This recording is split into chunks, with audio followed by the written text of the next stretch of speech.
Vamos a estar de pie todos, por favor.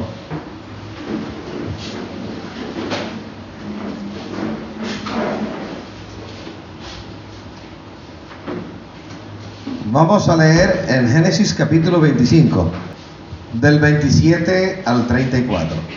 El subtítulo que aparece ahí es: Esaú vende su primogenitura.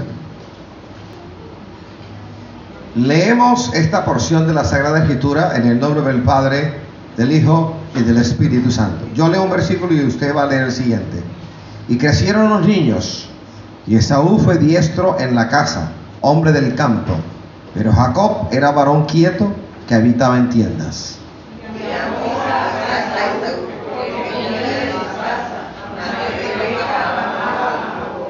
Y guisó Jacob un potaje, y volviendo Esaú del campo cansado,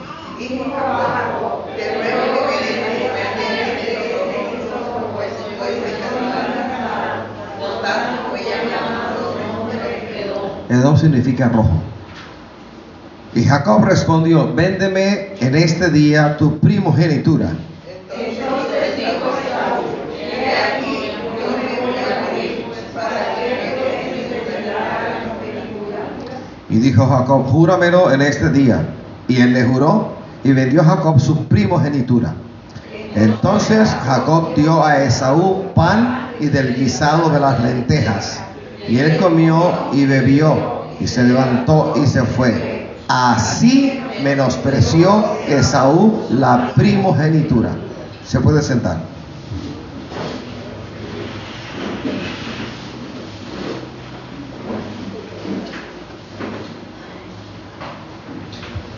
En la dispensación patriarcal o de los patriarcas, la cualidad más importante tenida en cuenta por el Padre Eterno y en los núcleos familiares para la designación de un sacerdote era la primogenitura. Así lo impuso el Señor. El hijo mayor tenía sobre sus hombros la gran responsabilidad de suceder, reemplazar al padre cuando éste moría en la labor del sacerdocio. Esa era la mayor cualidad, la primogenitura. Pero también la primogenitura implicaba no solo el ser mayor y el ser el sacerdote de la casa, implicaba recibir doble porción de la herencia de papi y mami. El hijo mayor era el sacerdote, el hijo mayor recibiría doble porción, es decir, más que los demás hijos. Primogenitura. En el Nuevo Testamento también se habla de primogenitura. El prototokos o primogénito por excelencia es el Hijo de Dios, el primero en su especie, el que resucitó, el que empezó este proceso de resurrección y de hacer morada para que nosotros estemos con Él donde Él está ahora. Así que la primogenitura, bíblicamente hablando, implicaba derechos y privilegios del hijo mayor, importantísimos, ya que el primogénito tenía el llamamiento al sacerdocio. Vamos a buscar Éxodo 4:22. Alabado sea Jesucristo el Señor. Y dirás a Faraón: Jehová ha dicho así de Israel, es mi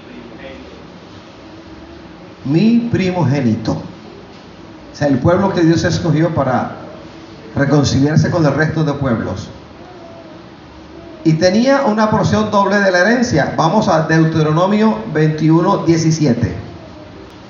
Mas al hijo de la aborrecida reconocerá como primogénito, para darle el doble de lo que le correspondiere a cada uno de los demás, porque él es el principio de su vigor y suyo es el derecho de la primogenitura. Entonces vamos a concluir. Según Éxodo 4:22, cuando el Señor dice Israel es mi primogénito, ¿a qué se refiere? Está hablando de la escogencia de un pueblo que no era pueblo, el más insignificante de todos los pueblos, pero la escogencia, la selección que hace el Señor de Israel no tenía como propósito decir al mundo entero que ellos eran mejores que los demás.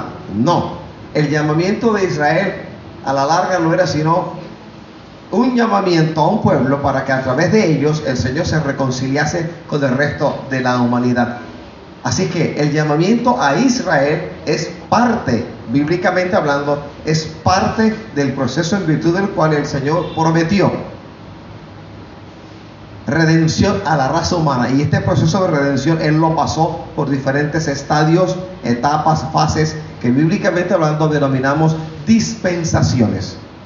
En la dispensación patriarcal y luego en la dispensación de la ley o levítica o pacto sinaítico, la primogenitura era tenida en cuenta. Así que desde la perspectiva divina, Israel fue el primogénito de Dios. ¿Qué significa eso? Un pueblo llamado a recibir, como recibió de hecho una constitución, un manual de convivencia, la ley. Un pueblo a través del cual el Señor trataría con el resto de la humanidad. Un pueblo del cual el Mesías habría de venir, el ungido, el Cristo, del cual vino. Así es que la primogenitura implica unos privilegios y unos derechos inalienables ante los ojos del Señor. Según Deuteronomio 21:17, aparte del derecho aparte de la bendición sacerdotal, del derecho de la primogenitura, aparecía la porción física, doble porción al primogénito. Entonces, en cuanto a Esaú se refiere, a Esaú se le llamó profano, porque su actitud ante la bendición que le fue concedida fue profana. Pues Esaú profanamente rechazó algo que no se tenía que haber rechazado, la primogenitura. El relato bíblico me enseña que la actitud de él fue muy profana, muy displicente, muy indiferente, muy irresponsable. Era el primogénito, era el mayor, y él sabía, porque nadie en esa antigua dispensación desconocía esto de la primogenitura. Sin embargo, siendo cazador, cosa que complacía a su padre, y el otro, Jacob, el usurpador, el que agarra por el calcañar, era muy amigo, muy allegado de la mamá. Ahí hay una temprana división, la mamá prefiriendo al menor y el papá prefiriendo al mayor. Regresó cansado de cazar, de venir del campo, y no tuvo en cuenta la bendición que sobre él reposaba. Y el otro, que era usurpador, tramposo, le puso una trampa. Pero si Esaú hubiese entendido bien la bendición privilegiada de la primogenitura, él no habría accedido a la petición del hermano menor. Así que no tuvo en cuenta eso, como muchos hacen en la iglesia evangélica, que el privilegio de ser hijo de Dios lo arrojan por la borda por cualquier tontería, por cualquier sentimiento humano, por cualquier mala decisión. Llegó cansado y lo primero que se le ocurrió fue: olero, huele sabroso. La Biblia enseña de que estas lentejas a lo mejor pudieron haber sido los famosos porotos en el país de Egipto, que según tengo entendido, al ser guisados, esos porotos criados en las márgenes del río Nilo eran de un olor exquisito y de un sabor mejor que el olor. Así que yo creo que todo eso fue hecho a propósito, en la trampa, en la seducción. Este va a llegar cansado y sin comer. Vamos a colocarle un guiso de porotos, lentejas guisadas. Y había pan. Así que llegó, le dijo: dame de eso, dame. Y el tramposo aprovechó para decirle: bueno, está bien, yo te doy, y te doy pan también, pero véndeme hoy tu primogenitura. Y el otro dijo: si yo voy a morir, ¿de qué me va a servir esto? Júramelo. Y se lo juró. Allí cayó en una desgracia mayúscula. Y la forma como termina el pasaje que hemos leído dice: y Esaú menospreció su primogenitura. Guardando las proporciones, pero trayendo esta lección a tu vida y a mi vida, ¿cuál es nuestra primogenitura? Yo no soy el primero en mi caso, soy el último. Y la mayoría de ustedes no son los primeros, sino el segundo, el tercero, el cuarto o el último. Nuestra primogenitura, el concepto ya no es ser el hijo mayor, el primer nacido. No. Nuestra primogenitura es nuestro corazón rendido al Señor y nosotros no volviendo al mundo. Que el privado en el corazón sea para el Todopoderoso. Esa es nuestra primogenitura.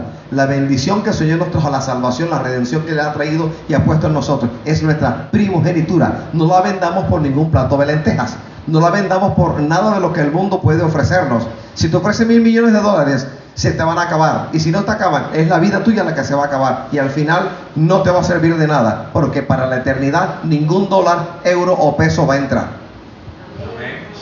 El que sin santidad se muere, sin santidad se va. Esaú menospreció algo dispuesto no por el hombre, fue dispuesto por Dios en una tarea importante como era el sacerdocio, al igual que usted y yo.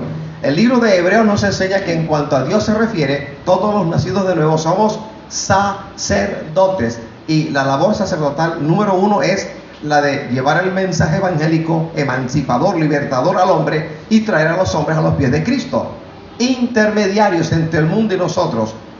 Una segunda labor sacerdotal es ser pacificador, que es una bienaventuranza. Esaú lo menospreció, y conozco a muchos que lo menosprecian. Sigamos al blanco entonces. Vamos a leer Filipenses 3:19. El profano Esaú vendió lo que era grato ante los ojos del Señor, no lo tuvo en cuenta. El fin de los cuales será perdición, cuyo Dios es el vientre, y cuya gloria es su vergüenza, que solo piensan en lo terrenal.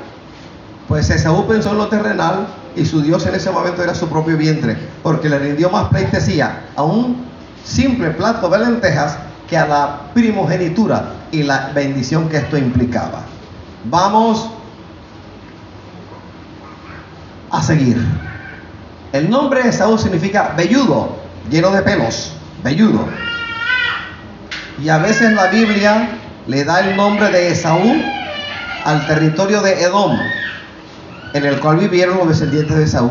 Edom significa rojo. Vamos a Génesis 36:8. Y Esaú habitó en el monte de Seir. Esaú es Edom. Pues cuando lea la palabra del Señor en el Antiguo Testamento y encuentre la expresión el monte de Seir, es lo mismo que Edom, es lo mismo que Esaú, sus descendientes. ¿Cuál es la palabra de fe que predicamos en esta mañana? Nosotros hacemos lo que pensamos.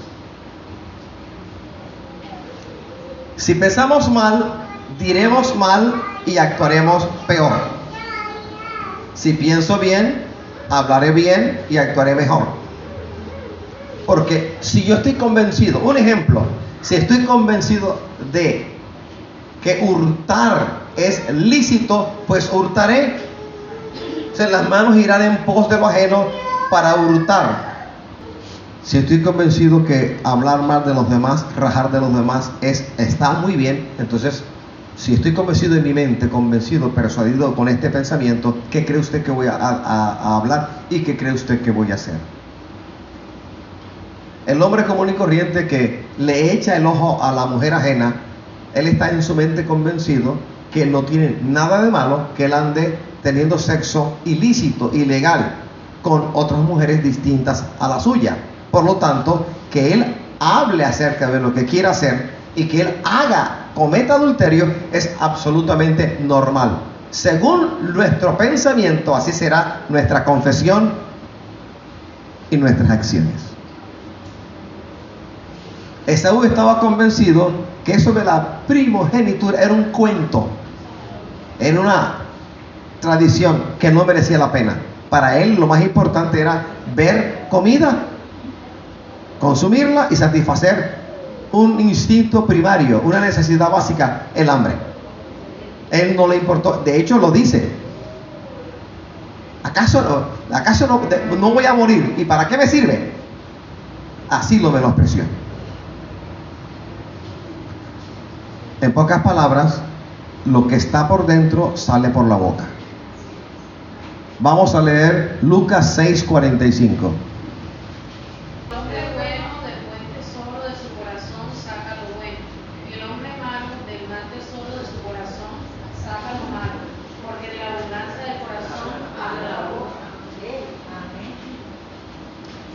De la abundancia del corazón habla la boca. Cuando se destapa el tubo y llega un olor nauseabundo, mefítico a tu vida, tú sabes, eso es alcantarilla. Así cuando alguien habla, sobre todo en ira, sobre todo para hablar mal de los demás, de lo que está en el corazón, la boca habla. Amén. ¿Y quién lo dijo? Jesucristo. Y yo a ti no te creo, ni a mí mismo me creo, le creo lo que el Señor ha dicho. De la abundancia del corazón habla la boca. Y tercer punto, el poder de decisión. Hay decisiones unilaterales, inconsultas.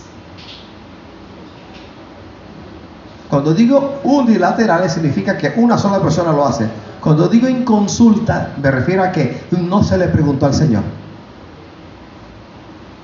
De manera unilateral e inconsulta, muchos deciden irse de una iglesia. De manera unilateral e inconsulta, otros deciden divorciarse. De la misma manera, otros deciden cambiar de trabajo. Otros deciden cambiar de universidad. Otros deciden cambiar de carrera. Muchos deciden mudarse de casa. Otros deciden mudarse de barrio. Muchos deciden cambiar de camiseta. Muchos deciden ir de un concilio a otro. En fin, decisiones que van y decisiones que vienen. Cuando de manera inconsulta y también unilateral tomamos una decisión, tenemos que prepararnos para las consecuencias. Todo lo que yo hago va a generar un resultado. ¿Será para bien o será para mal? ¿Para vida o para muerte? ¿Para bendición o para maldición? Gálatas 6:7 lo dice mejor. No os engañéis, Dios no puede ser burlado. Dios no puede ser burlado, pues todo lo que el hombre sembrase, eso también segará. La ley de la siembra y de la cosecha. Y no es diezmos, ofrendas especiales. No, es tu vida, mis acciones, tus acciones, nuestras palabras, nuestras acciones, producto de lo que hemos pensado. Porque cuando en la mente, que es en donde se da la batalla, somos persuadidos que tenemos la razón y que aquello que está dando vuelta en nuestro cerebro es lo bueno, así hablaremos, así actuaremos. Y a veces desconocemos que eso que estamos haciendo y diciendo te va a traer una consecuencia que será de bendición para tu familia o maldición para tu familia. ¿Soy libre de cambiar de iglesia? Claro que soy libre. Pero yo como agente libre, como ser humano libre en Cristo Jesús, tendré que dar cuenta al Señor por lo que decidí, porque no consulté con Él y lo hice a modo propio. Y aquí en la iglesia hay familias sobre las cuales hay un ataque satánico del cual usted no tiene ni idea. Y las cosas que hacemos y decimos, producto de lo que hemos pensado, son boquetes que se abren. Imagínense un muro que nos rodea y allá afuera el enemigo no puede entrar. Y cuando decidimos algo, tomamos una resolución, una decisión, la pared, el muro de contención que el Señor ha formado empieza a resquebrajarse y por allí se meten espíritus de demonio. Pues bien, hay decisiones que nos van a traer desgracia y hay otras que nos van a traer bendición a la larga. Vean, hermano, lo que yo hago tiene una consecuencia para bien o para mal, para mí, para mi familia, para mi iglesia, para mi casa, para mi ciudad, para mi país. Miren las consecuencias que hay. Y resulta que cuando no éramos cristianos, nos ceñíamos los lomos, nosotros mismos hacíamos lo que nos parecía e íbamos de aquí para allá haciendo lo que nos daba la gana, diciendo somos libres. Cuando llegamos a los pies de Cristo, hay uno que es el Señor que nos ciñe y Él nos lleva por aquí y por allá. Así que en sujeción al Señor, el que nos ha ceñido los lomos con la verdad, ya no podemos hacer lo que queramos, sino que el Señor quiera, aunque te duela, no lo entiendas, aunque te lastime, aunque te arranque lágrimas, aunque te aflija, porque hay muchas cosas que afligen el corazón. En buen castellano, el cristiano no puede hacer lo que le da la gana. Debe hacer lo que el Señor quiere que él o ella haga, aun cuando no le entienda, aun cuando le duela. Obediencia por encima de todas las cosas. ¿Ha oído usted de alguien que se ha ido de una iglesia por rebeldía? No por ninguna, no porque en la iglesia hayan estado robándole, enamorándole, y se fue y pasó el tiempo y aparentemente nada ocurrió. Hay algo grave y se lo quiero decir. Cuando el Señor lo coloca uno en una iglesia, esta predicadora está bien activa hoy. Cuando el Señor lo coloca a uno en una iglesia, ¿sabes qué va a hacer el Señor? En la iglesia en la cual te pone el Señor, no tu suegro, no tu suegra, sino el Señor. El Señor va a permitir un buen número de relaciones entre usted y otros miembros de la iglesia en la cual se encuentra.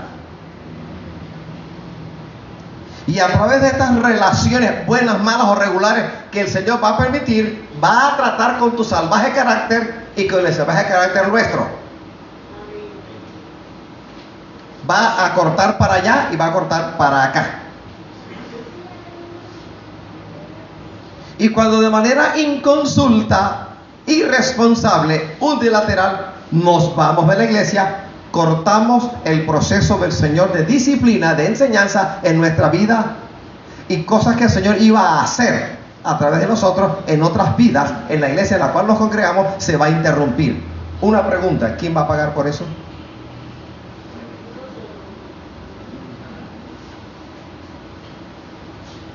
¿Quién va a pagar por eso? Y cuando yo hago eso, me viene a la memoria una lección que da terror, da miedo. Libro del profeta Ezequiel, capítulos 9, 10 y 11. Ezequiel en el destierro.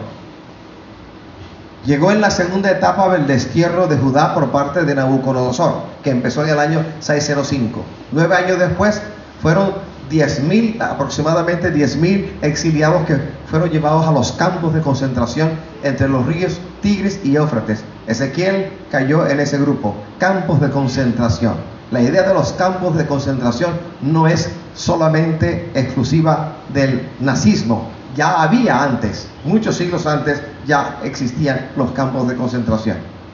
Estando allí, llegó a los 25 años Ezequiel. A los 30 años, vale decir, 5 años después, vino a él palabra de Dios. Y en la palabra que el Señor le da a Ezequiel, hay un punto en el cual uno ve que habla del templo.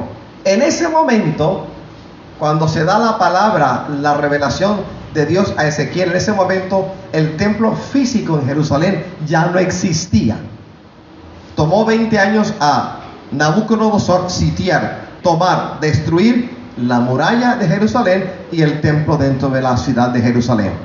En el momento, reitero, en el momento de la revelación de los capítulos 9, 10 y 11, ya el templo no existía. Así que la visión del templo es eso, visión de Dios a alguien que era sacerdote, de origen sacerdotal también. El elemento sacerdotal está presente en toda la profecía de Ezequiel. Algo característico de ese libro es el elemento sacerdotal. En los capítulos 9, 10 y 11, ¿de qué hablan? Cómo la gloria de Jehová abandonó el templo. Y cuando uno lee de manera desasosegada y permite que el Espíritu le hable a uno, en este pasaje, uno ve el éxodo, la marcha, la huida de la gloria de Dios. Se levantó de entre los querubines, fue al umbral, salió del umbral, salió del templo, salió de la ciudad y salió por el este, se fue por el este. Aquí hay sabiduría divina. Mira que las responsabilidades nuestras no solamente son con nosotros mismos, sino con el entorno familiar, con el entorno eclesiástico, aún con nuestra ciudad, aún con nuestro país. Que yo haga lo que yo quiera, que actúe de manera irresponsable, a la topa tolondra, como los costeños decimos, significa que soy irresponsable conmigo, con la familia mía, es decir, mi esposa, mis hijas, con sus familias, y también irresponsable con la familia de la cual yo provengo. Porque de hacer irresponsablemente estas cosas significa que voy a privar a un buen número de personas que me rodean físicamente, y aún que no me rodean, voy a truncar una bendición de Dios para ellos. Cuando yo leo el capítulo 7 del libro de Deuteronomio, ahí hay una promesa.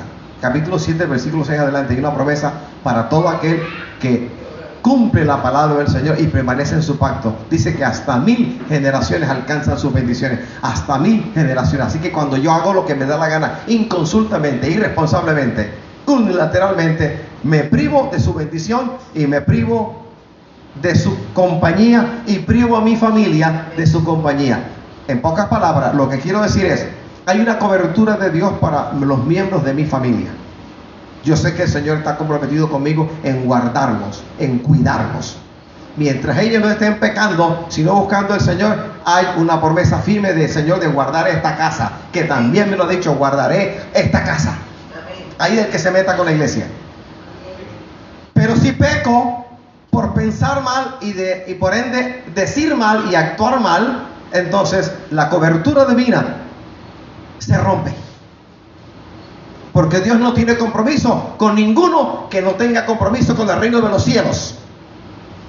El compromiso nuestro con el reino de los cielos nos hace de manera permanente, no momentánea, de manera responsable, permanecer en los pies del Señor, en lo que Él nos mostró, en lo que Él nos dijo, en lo que Él nos enseñó, pase lo que pase. Aun cuando estemos en situación de desierto, no importa. Es parte del proceder de Dios, de que nosotros compartamos los sufrimientos del Maestro, los sufrimientos de Cristo Jesús, Señor nuestro. Así que, ¿usted va para allá o viene para acá? El que conmigo no es contra mí, es el que conmigo no recoge, desparrama. Hay una lección, capítulo 3 del libro de Apocalipsis, un mensaje a la iglesia de la Odisea, una congregación mixta que existió en lo que hoy en día es Turquía. A esa iglesia el Señor le da un mensaje, una exhortación, un regaño. Mire que nadie tome tu corona. ¿Y qué más le dice? La que era rica, la que aparentemente no tenía necesidad de nada, el Señor le exhortó y le dijo: eres pobre, miserable, desnuda. Pobre, miserable, desnuda. Pobre, miserable, desnuda. Pobre, miserable y desnuda. Porque confiaba ya no en el Señor, sino en sus riquezas. Ejemplos de decisiones, de resoluciones con resultados de bendición. Vamos a leer aquí. Vamos con Moisés. Personaje de Moisés. Cita bíblica 32:26 de Éxodo. Moisés a la puerta del campamento y dijo: ¿Quién está por Jehová? Júntese conmigo. Y se juntaron con él todos los hijos de Leví. Amén, hermano. Ocasión. El Señor llamó a la cumbre del monte Sinaí a su siervo Moisés. Estuvo 40 días, 40 noches. Él le dio un manual de convivencia, una constitución. Cuando bajó, encontró que el mismo Aarón, soliviantado, persuadido por los demás, habían hecho constituido de los zarcillos de oro que tenían, del material provisto por ellos, un becerro de oro. Cuando Moisés bajó, encontró la herejía, la inmundicia. Mientras él procuraba la bendición para el pueblo, este pueblo procuraba la maldición para él mismo. Por eso en Éxodo 32:26 leemos esa decisión que Moisés tomó. Se puso a la puerta y dijo: ¿quién está conmigo? ¿Quién está con Jehová? y se le dio un buen número de levitas. Una buena decisión. Personaje, Caleb, Números 13:30. Entonces Caleb hizo callar al pueblo delante de Moisés y dijo: subamos luego y tomemos posesión de ella, porque más podremos nosotros que... Alabados al Señor. A diferencia del resto del pueblo, hubo dos personajes valientes en los cuales operó un espíritu diferente al de Jehová: Josué y Caleb. Caleb en particular dijo algo porque él no tuvo en cuenta el tamaño de sus enemigos potenciales en Canaán, menospreció la fortaleza de los enemigos físicos y se refugió prontamente en la realidad de que Jehová ya a ellos los había librado antes de muchas situaciones aún peores. Si el que estuvo con ellos antes no iba a estar con ellos en ese momento, por eso Caleb actuó y dijo eso, tomó la decisión de creerle al Señor ante el peligro, ante la amenaza latente, inminente. Otro personaje, Josué. Cita Josué 24:15.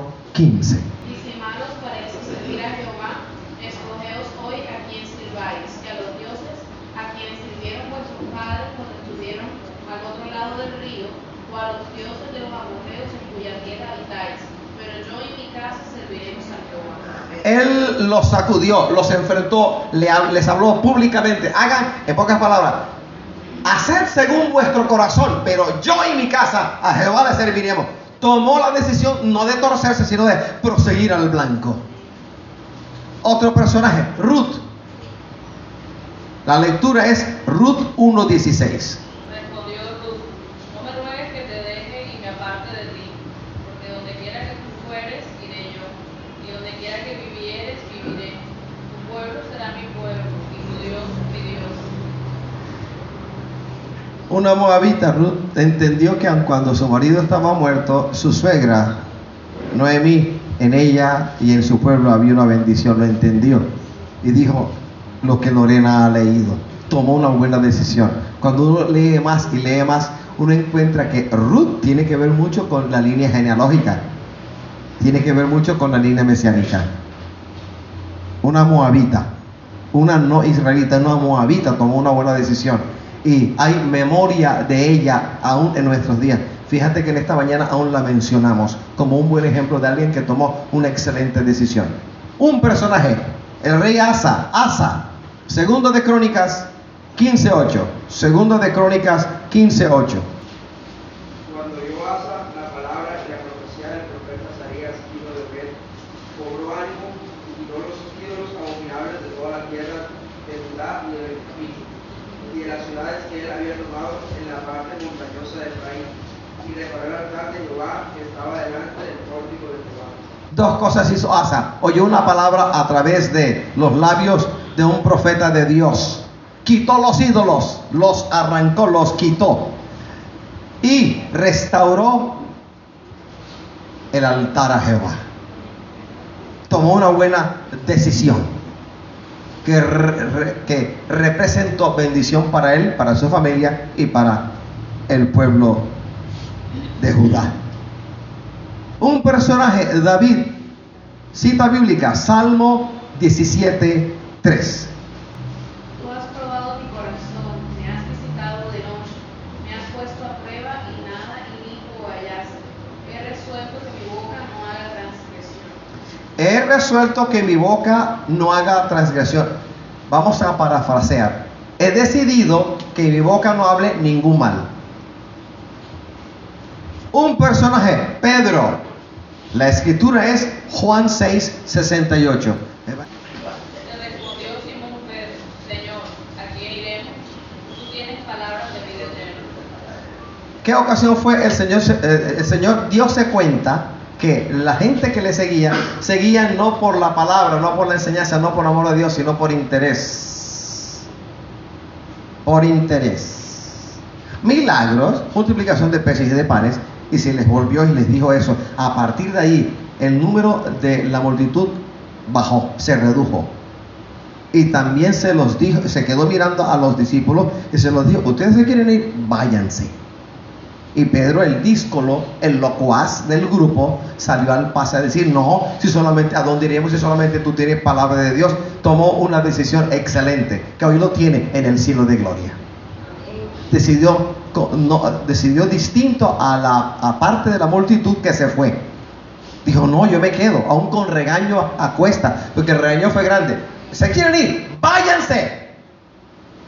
Y no, ¿cómo, a dónde vamos a ir si solamente tú tienes palabra de vida? Tomó una buena decisión. Un personaje, Pablo, vamos, 21:13, Hechos 21:13. Entonces Pablo respondió: ¿qué hacéis llorando y quebrantándome el corazón? Porque yo estoy dispuesto no solo a ser atado, mas aún a morir en Jerusalén por el nombre del Señor Jesús. Uno que había sido arrebatado al cielo. Créese que fue en Listra, en donde fue apedreado, donde murió, tuvo esta experiencia. Sea de esta manera o de otra manera, Pablo habla de alguien, de él mismo, dice: conozco un hombre, no sé si en este cuerpo o en otro cuerpo, que fue llevado al tercer cielo y oyó palabras inefables, no dadas al hombre a expresar, a decir. El hombre de esa experiencia es el que habla de esa manera, dispuesto no solamente a hacer una que otra obra, sino a morir por la causa de Cristo. Qué excelente decisión. Tomó una decisión una vez y para siempre. La decisión que uno toma como cristiano con respecto a Dios no debe estar sujeta a nada. A nada. Eres cristiano, ser cristiano una vez y para siempre. Que nada ni nadie en tu familia, en la iglesia o fuera de la iglesia te haga mover tus pies, que están cimentados en la roca que es Jesucristo el Señor. Otro personaje, vamos a Abraham, uno de los personajes favoritos del apóstol Pablo. En esta oportunidad vamos a leer Hebreos 11:8. Por la fe Abraham, siendo llamado, obedeció para salir al lugar que había de recibir como herencia, y salió sin saber a dónde ir. De Abraham podemos decir varias cosas de las cuales tenemos buen recaudo en la Sagrada Escritura. Hijo de Taré, vivía en Ur de los Caldeos. Seguramente el hombre tenía posesiones, por lo que uno colige o deduce de lo que él tenía: criados, esposa, ganado. El llamamiento del Señor fue: ve a tal parte en donde nunca antes había estado. En Irán, y luego de Irán pasó de Aram pasó a la antigua Palestina, a una provincia en la cual nunca había estado. Y seguimos con Abraham. Se quejó porque no tenía un hijo que le heredase. Se quejó de que ese damaseno llamado Eleazar le iba a heredar. Eso yo le dijo que iba a tener, que le daría un hijo. El hijo lo tuvo cuando él tenía, ¿qué edad? 100 años. La promesa vino un cuarto de siglo antes, es decir, a sus 75 años el Señor le prometió el hijo. 25 años pasaron y él no dejó de creer. Ahora, cuando llegó a esa edad, él sabía que la vejez estaba tocando su cuerpo y que su mujer ya no menstruaba. Como dice la palabra, ya no tenía la costumbre de las mujeres. Eufemismo que significa que Sara ya no menstruaba. Y mujer que no menstrua, ¿qué hijo va a tener? Ninguno. Así que ante el obstáculo físico, él anciano, su mujer anciana que ya no menstruaba, él nunca dejó de creer que el Señor le daría a él el hijo de la promesa, como en efecto ocurrió. Tu descendencia será como el polvo de la tierra. Padre mío, ¿cómo puede contar uno cada granito microscópico que compone lo que uno llama el polvo de la tierra? Y lo mandó a mirar al cielo de madrugada. Mira, puedes contar las estrellas del cielo, así será tu descendencia. Y no dejó de creer. No dejó de creer. El capítulo 4 de Romanos, hablando Pablo acerca de este personaje, este héroe de la fe, dice que Abraham creyó en esperanza contra esperanza. Lo único que él tenía a que aferrarse como tabla de salvación fue la promesa del Señor. Y la promesa en sí no era fuerte, sino que fuerte fue quien le hizo la promesa. A la iglesia nuestra el Señor nos ha hecho promesa. A mí me ha hecho promesa audibles, en visión, audibles. Me ha hecho promesas. Y el que ha prometido tiene el poder, el amor y la voluntad para cumplir todo lo que ha dicho. No te dejaré hasta que haya hecho lo que te he dicho. Alabado sea el Señor. Así que esfuérzate en creer. No el bordillo, no la acera de la calle por donde andas, sino al Señor. He aquí, hemos leído ejemplos de buenas decisiones, de malas decisiones. Vamos a dar un ejemplo de una sola mala decisión. Personaje, Judas. Vamos a Mateo 26, del versículo 47 al 50. Hablaba, vino Judas, uno de los 12, y con él mucha gente con espadas y palos, de parte de los principales sacerdotes y de los ancianos del pueblo. Y el que le entregaba les había dado señal diciendo: al que yo besare, ese prender. Y enseguida se acercó a Jesús y dijo: salve, maestro. Y le besó. Y Jesús le dijo: amigo, ¿a qué vienes? Entonces se acercaron y echaron mano a Jesús y le prendieron. Pero uno de los que estaba con Jesús, extendiendo la mano, sacó su espada e hiriendo a un siervo del sumo sacerdote, le quitó la oreja. Entonces Jesús le dijo: vuelve tu espada a su lugar, porque todos los que tomen espada a espada perecerán.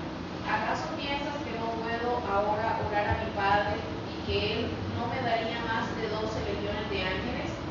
Pero ¿cómo entonces se cumplirían las escrituras de que es necesario que así se haga?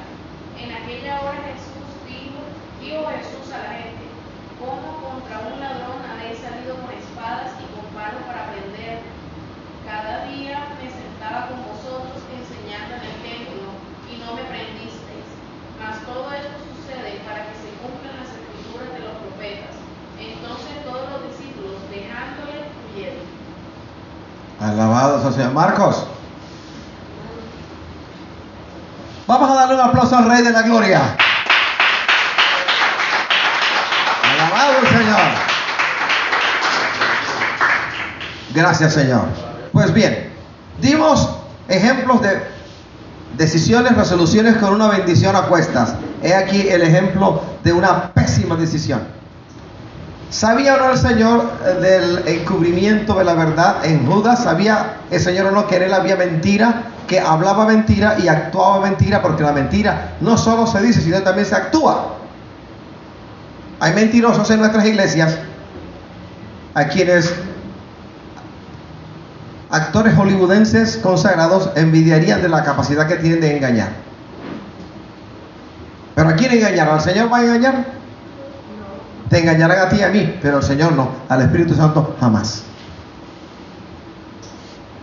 El Señor siempre supo que en Judas había una mala intención. La palabra da indicios de que este señor llamado Judas era aficionado, era amigo de una facción política, una especie de guerrilla de guerrillas que propendía solamente por la libertad de Roma, no por la libertad del pecado, del yugo del pecado. Un ejemplo sería Barrabás. Otro ejemplo, uno llamado Simón el Celote. Los celotes era el nombre de esa facción. Lo único que querían era ser libres, absolutamente libres del imperio de turno, que era el imperio romano. Y da a entender, hay indicios de que este señor Judas veía de buen agrado a esta facción política. El Señor siempre supo, y era el tesorero. El Señor no se negó a que a él lo nombraran tesorero, siempre lo supo. Y la noche fatídica, previa a la crucifixión del Maestro, en el huerto de Getsemaní, el Señor sabía que él venía. Sabía que el santo y seña de Judas para la guardia del sumo sacerdote era: aquel a quien yo bese, prendedle. Y llegó con engaño: salve, Señor. Lo reconoció como Señor. Salve, Señor. ¿Y con qué le salió el Señor a él? Hasta última hora el Señor quiso guardarle, librarle de todo mal. Le dijo: amigo, ¿a qué vienes?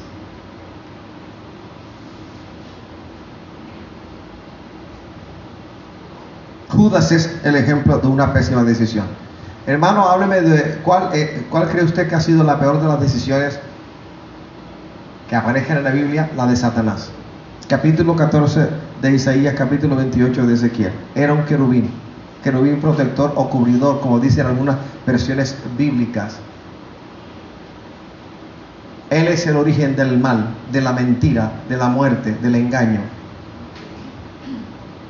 El engaño que él llevó a cabo fue la primera campaña política en todo el universo. El eslogan es: todos podemos llegar a ser igual a Dios. Ese fue el eslogan de su campaña política, y lo llevó a ángeles. 1/3 de las estrellas del cielo, capítulo 12 de Apocalipsis, vale decir, la tercera parte de la totalidad de ángeles creyeron su mentira y fueron con él, y no se halló más para él dignidad, porque dejó su puesto de dignidad y fue arrojado. Y a partir de ahí aparece el personaje llamado Satanás, serpiente antigua, el dragón, el diablo, el acusador de nuestros hermanos. Cometió la desfachatez de querer, siendo criatura, llegar a ser igual a Dios. Una criatura, ¿cómo va a ser el creador? He aquí una lección práctica, y a esto voy, porque esto me lo reveló el Espíritu Santo, estando en la Universidad del Atlántico, dictando una clase en la noche. El Señor me gritó, aquí, se puso alguien al lado mío y me gritó, y yo también lo grité. El Señor me decía: ¿y qué de Satanás? ¿Acaso no entraba y salía de mi presencia? Y en las piedras de fuego se paseaba, en el santo monte. ¿No estaba lleno de dones? Y se ha convertido en el enemigo del alma, porque algunos creen todavía que el alma que pecare no morirá, sino que salvo, siempre salvo. Y el ejemplo que el Espíritu Santo me gritó al oído derecho fue ese. Y Satanás no me conocía. Ustedes no me han visto cara a cara. Él me veía cara a cara. Él entraba, era un querubín. Entraba, me conocía, y sin embargo se convirtió en mi enemigo y en el enemigo vuestro. Y ustedes no me ven cara a cara. El que se desliza va a haber tropiezo, sea quien sea. Alabados al Señor. ¿Me hago entender, hermanos? Amén. Alabados al Señor. Mire que el fuerte no caiga. El que se considere fuerte, que no caiga, que no se descuide, que no tenga vacaciones, porque vacaciones para el cristiano evangélico no hay. Póngase de pie. Gracias, Señor.